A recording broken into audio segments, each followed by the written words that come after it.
We have some breaking news on Britney Spears' court case now. Yeah, for more, we're joined by entertainment editor Peter Ford. Pete, what can you tell us? So what has happened just in the last hour or so, the documents have been filed by Britney's lawyers to actually what they call petition for the conservatorship to end. Now, we saw this play out last week quite dramatically with her testimony and her revelations. The most dramatic, I guess, was the fact that she doesn't even have control over birth control. She has an IUD in her body, which she's wanted to have removed. She's not allowed to even go and ask a doctor to do it. That was the most extraordinary claim. So there's no doubt, I think, that last week Britney Spears won the PR war.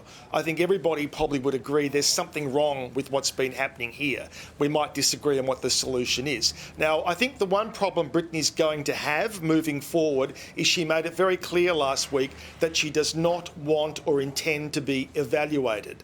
And I would be very surprised if the judge would say, yeah, you're free, go, unless she does agree to undergo an evaluation. So this is all playing out now. I haven't as yet got the files to be able to download, but they should be available later this morning. So meanwhile, an old contemporary of Britney's has come out and supported her. This is Christina Aguilera. Now they, of course, had their kind of heyday, if you like, in the pop music charts at the same time. But not to forget, they in fact go back even further, back to a reincarnation of the Mickey Mouse Club, and they've done various things together. So Christina has written an open letter to Britney, very much coming out and supporting her, probably to an extreme that I wouldn't agree with, where basically she's saying she should have complete control of her life back and be able to make all of her own decisions. So, you know, as I've said to you last week, I would think that probably giving her the keys to the house and the PIN codes to the bank accounts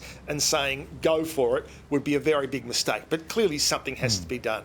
Yep. All right, Pete, now let's move on. Now, in the opening of the show, we did two royal stories, one of which was about Eugenie visiting a place with elephants made of plants. So we have another royal story now. Either it's much better than that to be in your round. I don't know if we could top the Eugenie and the elephant. Or this story just wasn't even good enough to get to the top of the show. The Duchess of Cambridge has a new role, what?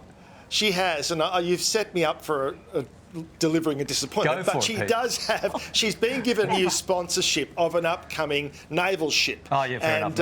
Okay, yeah, you think that was worth it.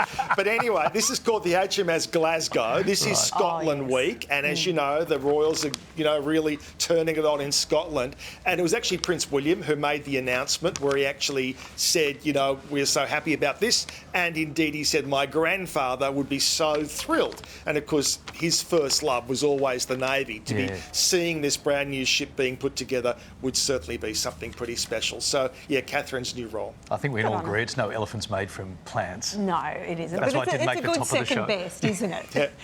Pete, we're learning some details also on the Frasier reboot. Do we know any more?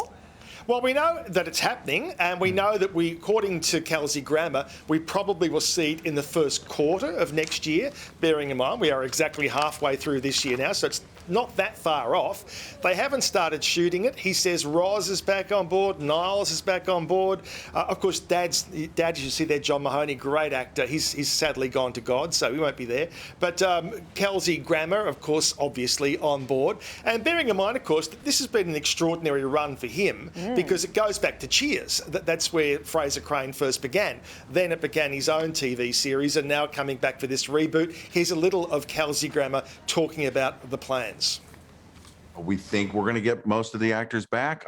I'm certainly hopeful that we will, and I'm fairly confident that they'll come back. We have a story to tell, you know, that can actually be told with or without them, honestly. But I want them back because that's what I always dreamed of. I thought we should explore all their lives in their third act. And so that's pretty exciting, isn't it? Yeah, so we'll keep following that one, unless, of course, Channel 7 don't buy it, then we'll never mention it again. Never mention it. No, he's had an amazing career, though. I think you forgot also, Pete, his stint on Real Housewives of Beverly Hills. That's How right, could we exactly. forget that? Yeah. It's a strong point. Pete, Gaal Gadot, just quickly, has shared some special news too. Yeah, a lovely picture that she shared of her entire family, which includes the very newest arrival, and that's little baby Daniela. Now, it was only the 1st of March this year that Gaal actually revealed that she was pregnant. Now here we are at the end of middle of the year, and she announces, yeah, here we are, happy united as one family. So a lovely picture there. And who could ever forget her stint on Cheers? Yeah. Thank you, Pete. Good wrap. We'll get back to you again shortly.